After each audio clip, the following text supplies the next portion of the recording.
بسم اللہ الرحمن الرحیم۔ جناب، سوال و جواب کے گروپ سے سوال یہ ہے کہ ایسے مجسموں کا کیا حکم ہے جو گھروں میں آویزاں کرتے ہیں یا زیب و زینت کے لیے رکھے جاتے ہیں جبکہ ان کی عبادت نہیں کی جاتی ہے؟ تو اس کا جواب شیخ بن باز رحمہ اللہ نے یہ دیا ہے کہ گھروں میں، دفتروں میں، مجلسوں میں تصویریں یا ممی کی ہوئی حیوانات کی چیزیں، مجسمے آویزاں کرنا جائز نہیں، کیونکہ رسول اللہ صلی اللہ علیہ وسلم سے جو احادیث ثابت ہیں جس میں گھروں میں تصویریں لٹکانے سے آپ نے منع کیا ہے اور اس سے فرشتے گھروں میں نہیں آتے ہیں، اس لیے یہ چیزیں اللہ سے شرک کا ذریعہ ہیں، اور اس لیے بھی کہ اللہ کی مخلوق کی مشابہت اور اللہ کے دشمنوں کی نقالی ہے، اور ممی کی ہوئی یعنی حنوط کردہ جانوروں کی تصویریں یا جانوروں کو آویزاں کرنا مال کو ضائع کرنا ہے۔ اس کے علاوہ اللہ کے دشمنوں کی نقالی بھی ہے، جس سے جانوروں کی تصویر کشی کا دروازہ کھل جاتا ہے، جبکہ شریعت اسلامیہ ایسے ذرائع کو مکمل طور پر بند کر دیتی ہے جو شرک یا گناہ کے کاموں کی طرف لے جاتے ہیں۔ نوح علیہ السلام کی قوم میں ان کے زمانے کے 5 بزرگوں کی تصویر کشی کی وجہ سے ہی ان میں شرک کا رواج ہوا۔ ان لوگوں نے ان کے مجسمے اپنی مجلسوں میں نصب کر رکھے تھے، جیسے اللہ نے فرمایا سورہ نوح میں، وَقَالُوا لَا تَذَرُنَّ آلِهَتَكُمْ وَلَا تَذَرُنَّ وَدًّا وَلَا سُوَاعًا وَلَا يَغُوثَ وَيَعُوقَ وَنَسْرًا وَقَدْ أَضَلُّوا كَثِيرًا، اور وہ کہنے لگے کہ اپنے معبودوں کو ہرگز نہ چھوڑو، اور ود، سواع، یغوث، یعوق اور نصر کو کبھی ترک نہ کرنا، اور انہوں نے بہت سارے لوگوں کو گمراہ کر دیا ہے۔ سورہ نوح آیت نمبر 23۔ گویا ایسے لوگوں کی ان ناپسندیدہ کاموں سے بچنا ضروری ہے جس کی وجہ سے وہ شرک میں جا پڑتے ہیں۔ صحیح حدیث میں آتا ہے کہ رسول اللہ صلی اللہ علیہ وسلم نے حضرت علی بن ابی طالب رضی اللہ تعالیٰ عنہ سے کہا کہ لا تدع صورة الا طمستها ولا قبرا مشرفا الا سویتها، جو بھی تصویر یا مجسمہ دیکھو اسے مٹا ڈالو، اور جو قبر بھی اونچی دیکھو تو اسے توڑ کر برابر کر دو۔ صحیح مسلم میں اس حدیث کی تخریج ہے، اور رسول اللہ صلی اللہ علیہ وسلم نے فرمایا اشد الناس عذابا یوم القیامت المصورون، قیامت کے دن سب سے شدید عذاب تصویر کشی کرنے والوں کو ہوگا۔ اور اس حدیث کی صحت پر اتفاق ہے، اور اس بارے میں اور بھی بہت ساری احادیث موجود ہیں۔ اللہ تعالی ہم سب کو ایسے گھروں میں تصویریں لٹکانے، چاہے وہ گھر کے لوگوں کی ہو یا کسی اور کی ہو، یا کوئی بھی ممی کی ہوئی جو جانوروں کو لگایا جاتا ہے، یا کہ تصویریں لگائی جاتی ہیں شیر کی ہو، ببر کی ہو یا کسی انسان کی ہو، یہ سب چیزیں جائز نہیں ہیں، جو ذی ارواح ہیں۔ اب آئیے ایک اور دوسرا سوال ہے، گھروں یا دوسری جگہوں میں تصویریں آویزاں کرنا جائز ہے یا نہیں؟ جواب: تصویریں کسی انسان یا دوسرے کسی جاندار کی ہوں تو انہیں لٹکانا بالکل حرام ہے، کیونکہ نبی کریم صلی اللہ علیہ وسلم نے حضرت علی سے فرمایا کہ جو بھی مجسمہ دیکھو اسے مٹا ڈالو، اور جو بھی اونچی خبر دیکھو تو اسے توڑ کر برابر کر دو۔ صحیح مسلم میں حضرت عائشہ رضی اللہ تعالیٰ عنہ فرماتی ہیں کہ صحن کے دروازے پر ایک پردہ لٹکایا جس میں تصویریں تھیں، جب انہیں نبی کریم صلی اللہ علیہ وسلم نے دیکھا تو کھینچ کر پھاڑ ڈالا۔ آپ صلی اللہ علیہ وسلم کا چہرہ متغیر ہو گیا اور فرمایا، اے عائشہ، ان اصحاب هذه الصور يعذبون یوم القیامہ، ان مصوروں کو، تصویر کشی کرنے والوں کو قیامت کے دن عذاب دیا جائے گا، اور انہیں کہا جائے گا کہ جو کچھ تم نے بنایا تھا اب اس میں جان ڈالو، اس کے اندر روح ڈالو۔ تو احادیث کے اندر آتا ہے کہ اس کو کہا کہ اس کو توڑ کے تصویروں کو نکال کے بگاڑ دو، یا ایک اس کو آرام تکیہ کے لیے غلاف بنا لو، یا کوئی اور اس کو ضائع کرنے کا نبی علیہ السلام نے حکم دیا، کیونکہ نبی علیہ السلام سے ثابت ہے ایک موقع پر جبریل علیہ السلام کے آنے کا وعدہ تھا، جب جبریل علیہ السلام آئے تو اندر داخل ہونے سے رک گئے۔ نبی کریم صلی اللہ علیہ وسلم نے جبریل علیہ السلام سے پوچھا تو انہوں نے جواب دیا کہ اس گھر میں مجسمہ، تصویروں والا پردہ اور کتا ہے، آپ گھر والوں کو حکم دیجئے کہ مجسمہ سر کاٹ دیں اور پردے کے 2 تکیے بنا لیں تاکہ تصویریں رون دی جا سکیں، اور کتے کو نکال دیں۔ پھر نبی کریم صلی اللہ علیہ وسلم نے ایسا ہی کیا۔ تب جبریل علیہ السلام گھر میں داخل ہوئے۔ سنن نسائی میں یہ حدیث موجود ہے، اور یہ جو حضرت حسن اور حضرت حسین کا پلہ تھا، جو چھوٹا سا بچہ کھیل کود کر کے وہ گھر میں داخل ہو گیا تھا، اور یہ بھی پائے ثبوت کو بات پہنچی ہے حدیث کے اندر کہ رسول اللہ صلی اللہ علیہ وسلم نے فرمایا لا تدخل الملائکۃ بیتا فیہ صورۃ ولا کلب، جس گھر میں کوئی تصویر آویزاں ہو یا کتا ہو اس گھر میں فرشتے داخل نہیں ہوتے۔ یہ حدیث متفق علیہ ہے، اور حضرت جبریل علیہ السلام کا قصہ اس بات پر دلالت کرتا ہے کہ بستر وغیرہ میں تصویر کا ہونا فرشتوں کو داخل ہونے سے نہیں روکتا، یا یہ کہ جو غیر ذی ارواح ہیں، یعنی جو جاندار تصویر نہ ہو، پہاڑوں کی ڈیزائن کوئی بھی ہو، لیکن انسان کی اور حیوانات کی تصویر نہیں ہونی چاہیے۔ یہی بات حضرت عائشہ رضی اللہ تعالیٰ عنہ سے بھی درست ثابت ہوتی ہے کہ انہوں نے مذکورہ پردے کا تکیہ بنا لیا تھا جس پر نبی علیہ السلام آرام فرماتے تھے۔ تیسرا سوال یہ ہے کہ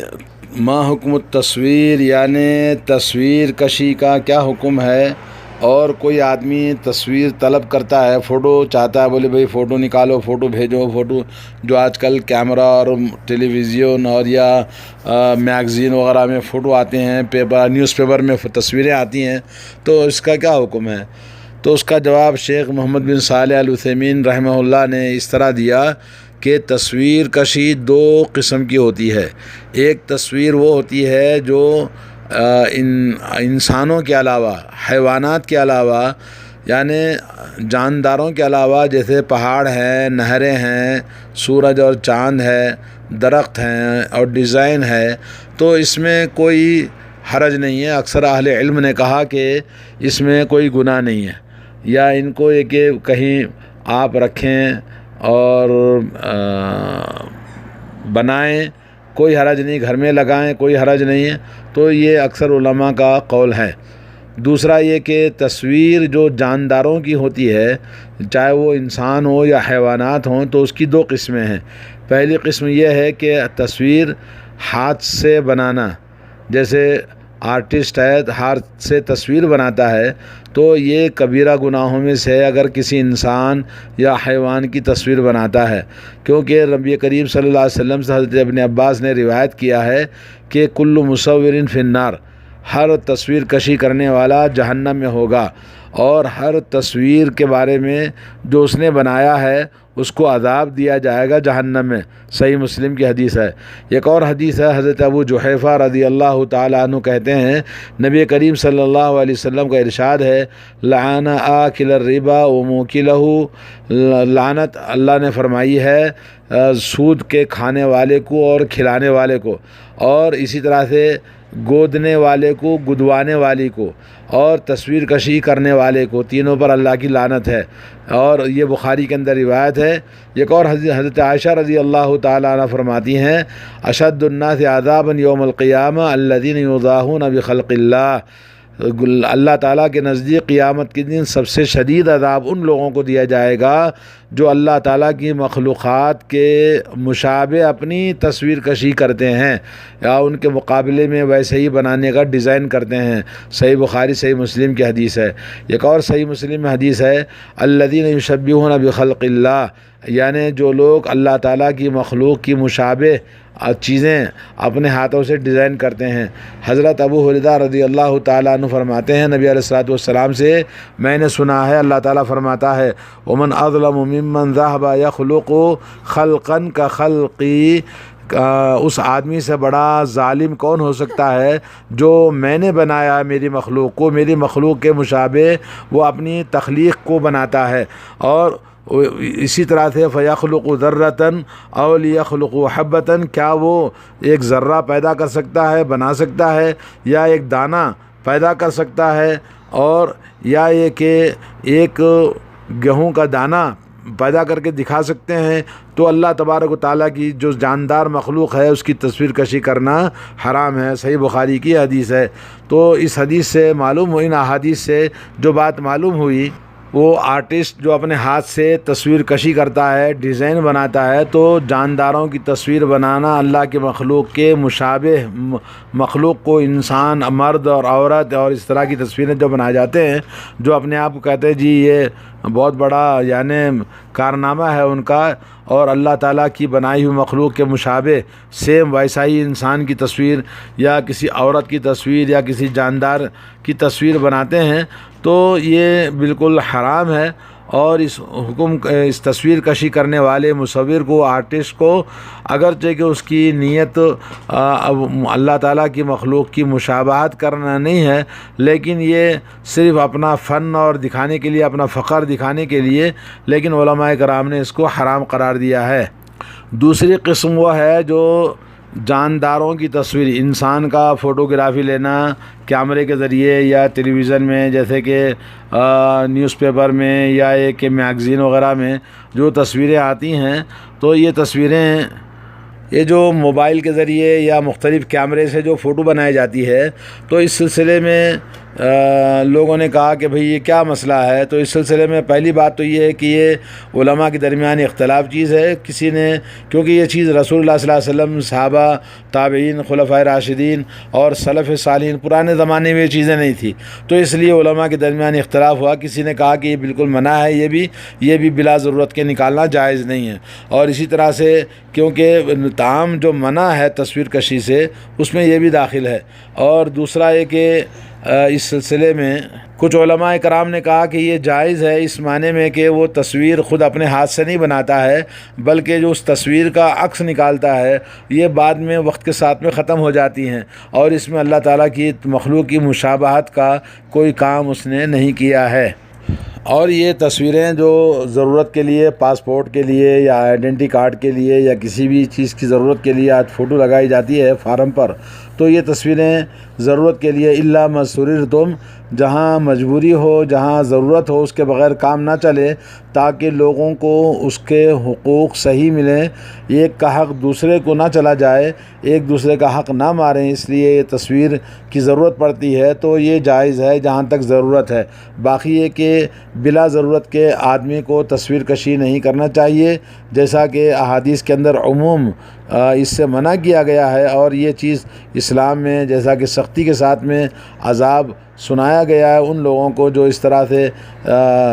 تصویر کشی کرتے ہیں، چاہے وہ کیمرہ یہ ہو یا کچھ بھی ہو۔ کیونکہ تصویر کے بارے میں ایک چیز یہ ہے کہ آدمی جب تصویر اتارتا ہے تو اس تصویر کا ایک تقدس اس کے دل و دماغ میں بیٹھتا ہے۔ مثال کے طور پر کسی نے اگر کسی کے والد کی فوٹو لیا، اور اگرچہ کہ وہ کیمرے سے نکالا ہوا ہے، تو اگر اس کو رون ڈالتا اس کے سامنے یا اس کو پھاڑ دیتا ہے تو اس کو غصہ آتا ہے، فیلنگس آتے ہیں، تو گویا اس کا ایک تقدس ہوتا ہے، اور جو غلو اور جو کہ جائز نہیں ہے اس طرح سے تصویر کشی کرنا، اور تصویر کشی عموماً آدمی کو احتیاط کرنا چاہیے۔ باقی جو کیمرے سے بعض وقت ہم تصویر کشی کرتے ہیں، لیکن یہ تصویر کشی باقی نہیں رہتی ہے، بعد میں ڈیلیٹ ہو جاتی ہے، وقت کے ساتھ میں ختم ہو جاتے ہیں، تو اس میں علماء کرام نے بعض نے جیسا کہ اس کو جائز قرار دیا ہے، یا اسی طرح سے جو آئیڈینٹیفائی کے لیے ضرورت پڑتی ہے وہ تصویر نکالنا جائز ہے۔ باقی بلا ضرورت کے تصویریں نکالنے سے منع کیا ہے۔ بہرحال ایک فتنہ ہے جو آج ہمارے درمیان موجود ہے، جو بڑے تیزی کے ساتھ میں یہ کیمرہ، اسمارٹ فونز جب سے آئے ہیں، یہ بلا اور وبا اور مصیبت بہت زیادہ ہو گئی ہے۔ اللہ تعالیٰ مسلمانوں کو صحیح ہدایت نصیب فرمائے، اور ان تصویر کشی کے اس طرح کے افعال سے، فتنے سے محفوظ رکھے۔ اور یہ تصویر کشی کے ذریعے ہی آپ جانتے ہیں آج عورتوں کی تصویریں، گھروں کی عزتیں سب بازار میں نیلام ہو رہی ہیں۔ اللہ تعالی ہم سب کو توفیق عطا فرمائے، ہدایت نصیب فرمائے۔ السلام علیکم ورحمۃ اللہ وبرکاتہ۔